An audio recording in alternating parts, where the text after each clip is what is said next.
Hello friends, welcome to சமையல் புதிது. இன்றைக்கி நம்ம வீடியோவில் பார்க்க போகிற ரெசிபி பஜ்ஜி நல்லா மொறுன்னு புசுன்னு சுவையாக எப்படி செய்யுதுன்னு பார்க்க போகிறோம். நான் செய்கிற மெத்தடில் நீங்கள் ட்ரை பண்ணி பாருங்கள், ரொம்ப அருமையாக இருக்கும். இந்த முறையில் நீங்கள் செய்து கொடுத்தீங்கன்னா பஜ்ஜி இனி கடையில் வாங்கி சாப்பிடவே மாட்டாங்க. வீட்டில் இருக்க குறைவான பொருட்களை பயன்படுத்தி சட்டுன்னு பார்த்தீங்கன்னா ஒரு 10 நிமிடம் தாங்க ஒரு தட்டு பஜ்ஜி ரெடி ஆகிடுங்க.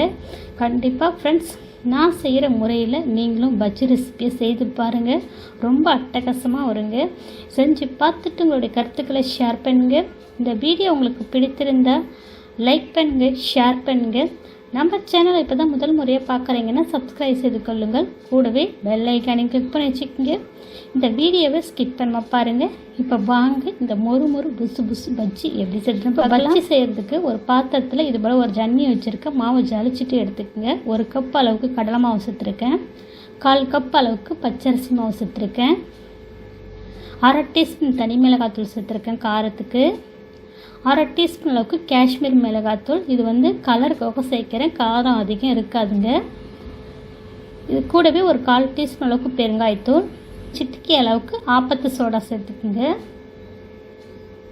இந்த பஜ்ஜி மாவுக்கு தேவைக்கேற்ப உப்பு 1/2 டீஸ்பூன் தூள் உப்பு சேர்த்துருக்கேன். இப்போ இது நல்லா ஜலிச்சு எடுத்துக்கலாங்க.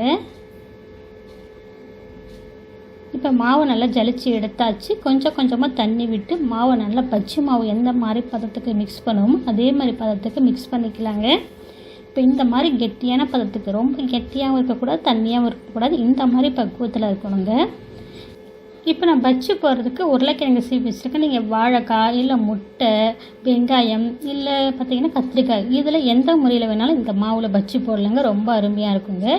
இப்போ நான் உருளைக்கிழங்கு தாங்க டிப் பண்ணியிருக்கேன். 2 சைடு நல்லா மாவு டிப் பண்ணிவிட்டு இது போல் நல்லா தவட்டிட்டு இப்போ நம்ம எண்ணெயில் போட்டு பொரிச்சு எடுத்துக்கலாங்க. எண்ணெய் நல்லா சூடு பண்ணிவிட்டு மீடியமான ஃப்ளேமில் வச்சுடுங்க. போட்ட உடனே அப்போ தான் புஷ்ஷுன்னு எலும்பி வருங்க, எண்ணெய் சூடாக இருந்தால் தான். இப்போ பஜ்ஜி போட்டதுக்கப்புறம் மிதமான தீயிலே வேக விட்டுடலாங்க. பாருங்கள், பஜ்ஜி நல்லா புஷ்ஷுன்னு நல்லா எலும்பி வந்திருக்கு பாருங்கள். இப்போ நம்ம ஒரு சைடு நல்லா செவந்ததும் திருப்பி விட்டுக்கலாம். நம்ம கலர் பொடியெலாம் எதுவும் சேர்க்கலைங்க, காஷ்மீர் மிளகாத்தூள் மட்டும்தான் சேர்த்துருக்கோம். நல்லா கலர் கொடுத்துருக்குங்க பஜ்ஜி. இப்போ ஒரு சைடு நல்லா செவந்ததும் திருப்பி விட்டுக்கலாம். பார்க்கும்போது எவ்வளோ அருமையாக இருக்குது பாருங்கள். கடைகளில் கூட இந்த அளவுக்கு சுவையும் இந்த அளவுக்கு புஷ்ஷுன்னு பஜ்ஜி கிடைக்காதுங்க. நம்ம வீட்லேயே ரொம்ப ஹெல்த்தியாக செஞ்சு முடிச்சிடலாங்க. இப்போ திருப்பி விட்டு 2 சைடு நல்லா செவந்ததும் நம்ம பஜ்ஜி எடுத்துடலாங்க. இப்போ இதே முறையில் இன்னொரு பேட்ச் நம்ம பஜ்ஜி போட்டு சுட்டு எடுத்துக்கலாங்க. இப்போ சுட சுட ஒரு பிளேட்டில் பரிமாறிடலாங்க. இப்போ இதே பேட்ச்சு இன்னொரு பேட்ச்சு இதே முறையில் போட்டு மிதமான தீயிலே வேகட்டங்க. இப்போ எல்லா பஜ்ஜி நான் சுட்டு எடுத்து தட்டில் காமிக்கிறேன் பாருங்கள்.